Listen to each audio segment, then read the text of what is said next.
2026 বিশ্বকাপের ফাইনাল কেবল ফুটবল মাঠের লড়াইয়ে সীমাবদ্ধ থাকছে না, এটি হতে যাচ্ছে বিনোদনের এক মহাকাব্য।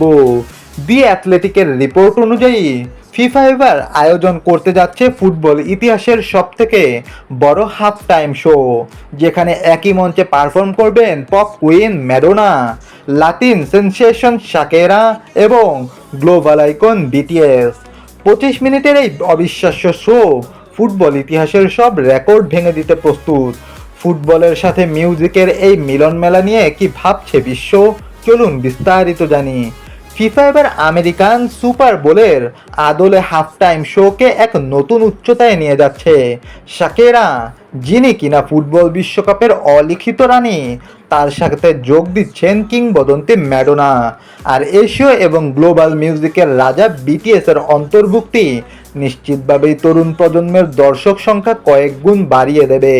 সাধারণত হাফ টাইম 15 মিনিটের হলেও এই বিশেষ পারফরমেন্সের জন্য বিরতি বাড়িয়ে 25 মিনিট পর্যন্ত করা হতে পারে।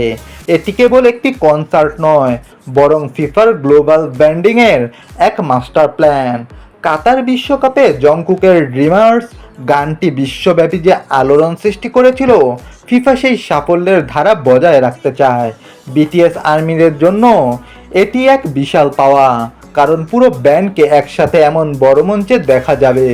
অন্যদিকে শাকেরার উপস্থিতি মানেই এক অন্যরকম উন্মাদনা।